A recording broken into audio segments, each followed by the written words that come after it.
dalam era ledakan media sosial sebagai wadah komunikasi tanpa sepadan pada hari ini, penggunaan bahasa Melayu yang kurang tepat dalam kalangan rakyat Malaysia semakin membimbangkan.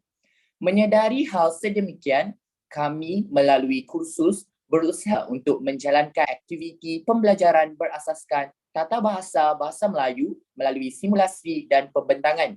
Saya Muhammad Ridwan bin Jaafar bersama dua orang rakan pembentang, Saudari Nur Adila Ayuni binti Jeffrydin dan Saudari Nurhana Najiha binti Rahman akan membentangkan dan mengulas perkara ini dalam pembentangan Showcase Kapasiti Pedagogi Pembelajaran Bermakna KPBB 2022 Semester 1. Tanpa melengahkan masa, saya akan menyatakan isi kandungan yang bakal dibentangkan pada showcase kali ini.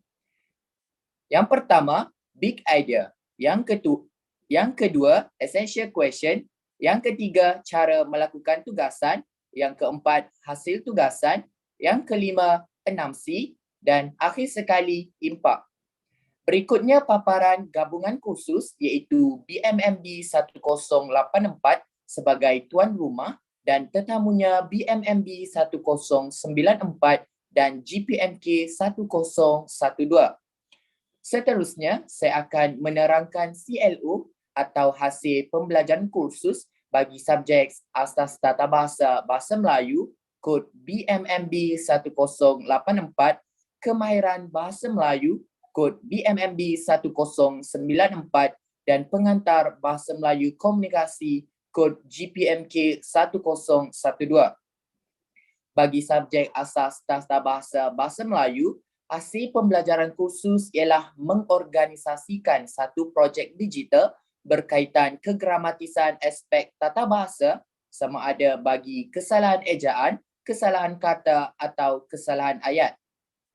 Bagi subjek kemahiran bahasa Melayu pula, melaksanakan aktiviti secara simulasi bertemakan usaha-usaha ke arah memartabatkan bahasa Melayu secara berkesan dan berhemah dalam masyarakat Malaysia menggunakan projek bahan digital.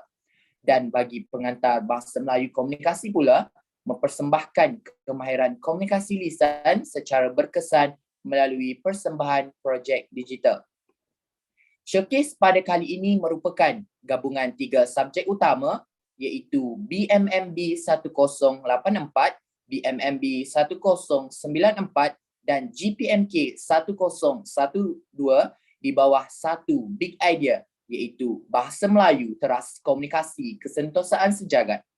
Baiklah, kita bergerak pula ke essential question.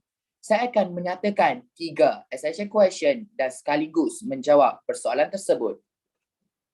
Essential question yang pertama, sejauh manakah pelajar dapat mengaplikasikan pengetahuan tentang tata bahasa bahasa Melayu dalam kehidupan seharian? Aspek tata bahasa ialah elemen penting dalam pembelajaran bahasa Melayu. Penguasaan tata bahasa yang baik akan membantu pelajar terhindar dari melakukan kesilapan dalam penulisan maupun lisan kerana penggunaan tata bahasa yang betul merupakan kunci bagi seseorang itu mempunyai keyakinan diri untuk bertutur dengan lancar.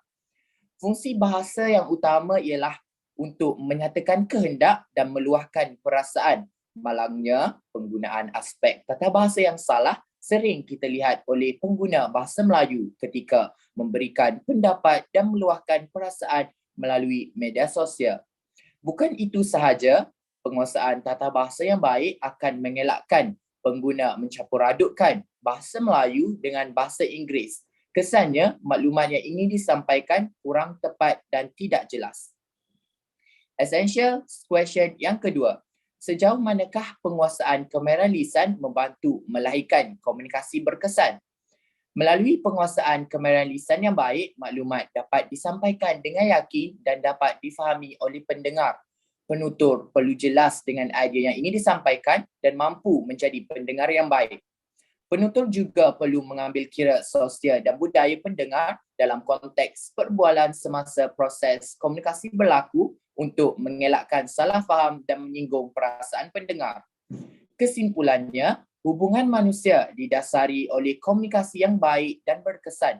Melalui komunikasi, kita bukan sahaja dapat memahami diri sendiri, malah orang lain. sebagai usaha untuk membangunkan dan mengembangkan potensi diri kita ketika berkomunikasi, kita perlu menguasai aspek berkomunikasi yang berkesan. Essential question yang ketiga, sejauh manakah komunikasi dapat menjamin keamanan sejagat? Komunikasi yang berkesan dapat mengelakkan berlakunya salah faham sekaligus dapat membina hubungan baik dalam masyarakat.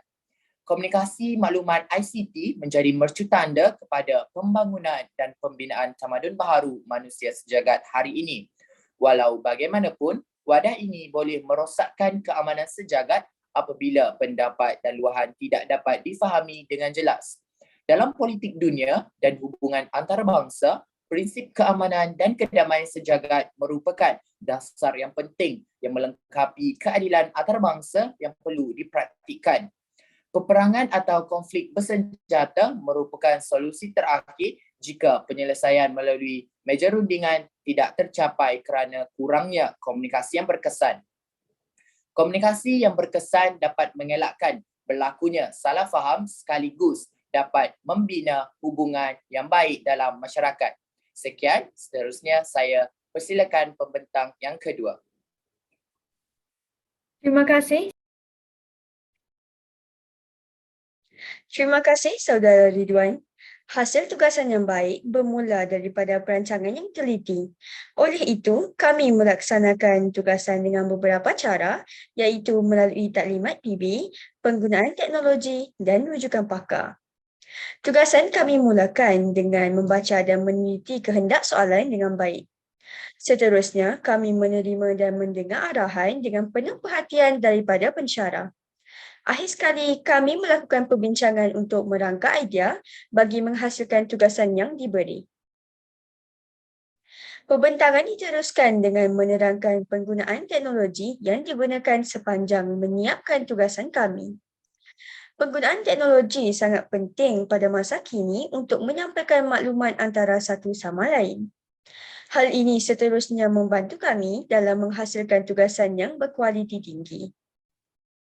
Dapat kita lihat bahawa kami menggunakan aplikasi Google Meet, Telegram, WhatsApp, Microsoft Teams dan Google Classroom untuk berhubung. Sepanjang tugasan ini dijalankan, kami menggunakan beberapa aplikasi untuk menghasilkan projek digital seperti Microsoft Word, Microsoft PowerPoint, Canva, AnyFlip dan Kahoot. Selain itu, kami juga telah merujuk pakar seperti Dr. Azman bin Jais bagi bidang digital dan Dr. Zarina binti Ahmad bagi bidang tata bahasa. Kemudian kita beranjak ke penerangan tentang hasil tugasan. Baiklah, saya akan menayangkan projek digital yang dihasilkan bagi tugasan yang bertajuk Kesalahan Tata Bahasa yang sering dilakukan oleh masyarakat. Projek digital ini akan disimulasikan bagi subjek BMMB 1094 dan GPMK 1012. Seterusnya, kita akan lihat kesalahan penggunaan kata majmuk yang lazim digunakan. Berikut adalah contoh-contoh kesalahan cara mengeja kata majmuk. Di sini, saya telah mengklasifikasikan cara ejaan kata majmuk yang betul, iaitu kata dasarnya dieja secara terpisah, dan cara ejaan yang salah, iaitu kata dasarnya dieja secara bersambung.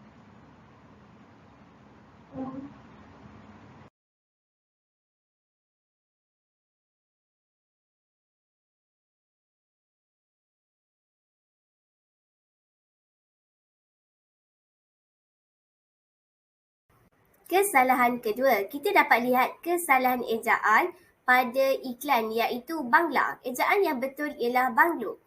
Menurut Kamus Dewan edisi keempat, Banglo bermaksud sebuah rumah yang besar dan mempunyai kawasan yang tersendiri.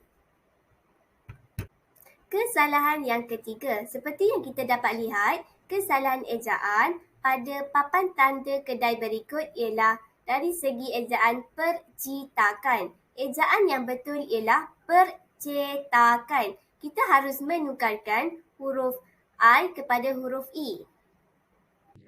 Melalui tayangan video tersebut, dapat dilihat bahawa Tugasan yang dihasilkan merangkumi analisisan ayat atau perkataan dan mentafsir secara visual. Akhir sekali, berkolaborasi dalam komunikasi sewaktu melaksanakan simulasi dengan ahli kumpulan. Saya akan menyerahkan pembentangan kepada saudari Adila. Dipersilakan.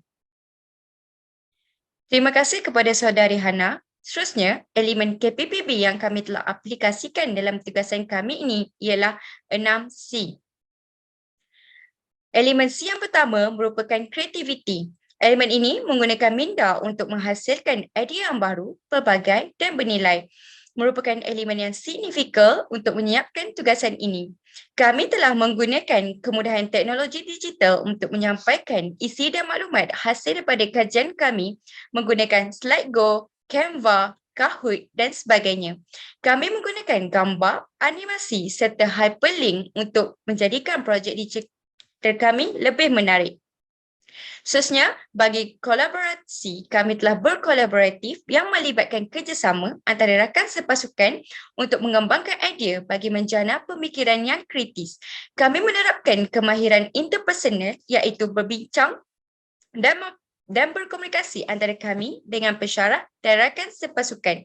Selain itu, C yang berikutnya ialah komunikasi. Kami telah berkomunikasi dengan baik dan lancar. Ketiga-tiga kursus ini telah melatih kami menjadi lebih yakin untuk berhadapan dengan masyarakat. Hal ini demikian kerana kami bakal bergelar seorang guru. Jadi kami perlu berhadapan dengan komuniti yang pelbagai. Bahasa yang sopan serta gramatis turut diterapkan dalam menyiapkan tugasan ini. Kami juga dapat berhujah dan menyelesaikan sebarang pertanyaan yang diajukan serta dapat memberikan cadangan dan pendapat. Di samping itu, elemen pemikiran kritikal iaitu kami mahir dalam membina kefahaman yang bermakna dan menggunakan ilmu pengetahuan yang kreatif apabila kami mengaplikasikan pendekatan yang betul dalam menilai sesuatu maklumat. Bukan itu sahaja, kami dapat melahirkan penaklukan dan pemikiran yang kreatif apabila kami dapat mengembangkan idea yang sedia ada kepada idea yang baharu. Hal ini demikian kerana kami telah mentransformasikan maklumat tersebut kepada bentuk projek digital mengikut kreativiti masing-masing. Kemudian, elemen kewarganegaraan iaitu kami sentiasa bertolak ansur dalam menerima semua pendapat yang diutarakan oleh ahli kumpulan. Oleh itu, kami dapat memanfaatkan idea dikumpul bagi menghasilkan idea yang lebih bernilai. C yang terakhir ialah karakter iaitu kepribadian. Hal ini dapat dilihat apabila kami dapat membuat refleksi untuk menerima dan memperbaiki kesilapan yang dilakukan apabila diminta untuk melakukannya. Kami juga dapat menguruskan masa dengan penuh disiplin agar tugasan yang diberikan dapat disiapkan pada tarikh yang ditetapkan. Akhir sekali, impak yang kami peroleh daripada pentaksiran berterusan ketiga-tiga kursus ini ialah kami dapat mengetahui ketidakpekaan masyarakat terhadap penggunaan tata bahasa dalam kehidupan seharian mereka. Seterusnya, meneroka kesalahan tata bahasa yang sering digunakan dalam media sosial, terutamanya bahasa rojak. Selain itu, kami dapat membentangkan serta melakukan simulasi menggunakan bahasa yang baik dan lancar. Di samping itu, kami mengetahui pelbagai usaha yang dapat dilakukan bagi memartabatkan bahasa Melayu. Baiklah, itu sahaja pembentangan showcase KPPB 2022 daripada kami IPG Kampus Pendidikan Islam. Sekian, terima kasih.